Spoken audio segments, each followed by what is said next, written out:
Nyumba mbili zilizopo karibu na soko kuu la Chief Kingalu zimeteketea kwa moto usiku wa kuamkia leo Juni 13, 2025. Katika nyumba hizo ambazo wakati wa tukio kulikuwa na zaidi ya watu 10 wakiwa wamelala, moto ulizuka ghafla katika chumba kimoja na kusambaa haraka hadi nyumba zote mbili. Ali Yusufu, mmoja wa mashuhuda wa tukio hilo ambaye naye alikuwa amelala wakati moto ulipoanza, amesema kuwa moto huo ulizuka majira ya saa 5 usiku na kuenea kwa kasi katika nyumba nzima. Ameeleza kuwa wakati wa tukio, mama mwenye nyumba alikuwa kwenye ukumbi uliopo jirani na nyumba hiyo akifanya sherehe ya kumuaga binti yake, yani send-off, ambaye anatarajia kufunga ndoa leo Juni 13. Kwa bahati mbaya vitu vyote vimeteketea kwa moto.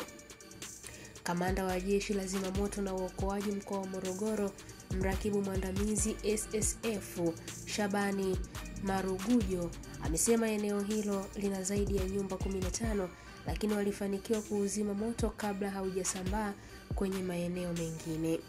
Ameeleza kuwa nyumba zilizoteketea ni 2, zote zikiwa mali ya mtu mmoja. Nyumba hizo zilikuwa na jumla vyumba 11 na zilihifadhi kaya 5. Hii ni ABT Media na mimi ni Irene Nzeko. Nilikuwa ndani nimelala na mke wangu. Unapolala ndani mke wangu ananiamsha. Nasikia moto unawaka huko. Katoka nikakurupuka ndani nikawa namgongea mpangaji wangu hapo ndani. Babai amka. Bahati nzuri akaamka tukatoka nje. Kutoka nje mpangaji wangu mwingine ana frame la viatu hapo. Akaniambia leo moto unachukuliaje? Tuchukue pikipiki tuwakimbilie fire chap. Kutoka hapa tunafika tunakutana na fire ndo anakuja kwenye eneo la tukio. Baada hapo fire ilipofika wamesema moto, na tunashukuru kwa kazi yao walifanya leo, wamejitahidi, ni kazi yao nzuri sana. Na waendelee hivyo hivyo na jitihada zidi kuongezeka.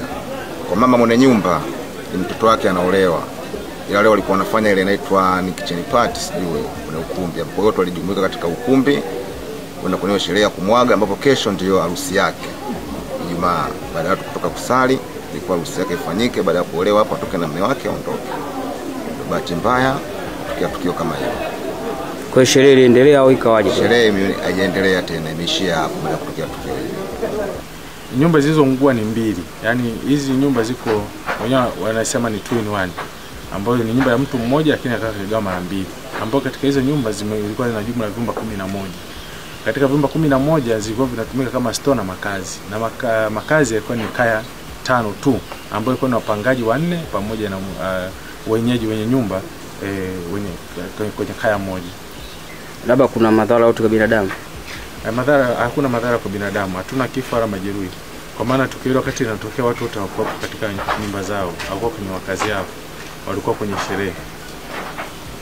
Wito wangu kwa wananchi wenzangu wa Morogoro ni kwamba tunapokuwa tunapata tukio lolote la moto, tunawashauri sana kabla kufanya jitihada zozote wapige 114 kwa ajili ya kutoa taarifa katika kituo cha zimamoto na uokoaji, ili sote tuweze kufika kwa wakati na kuweza kutoa huduma ya kuokoa pamoja na kuzima moto.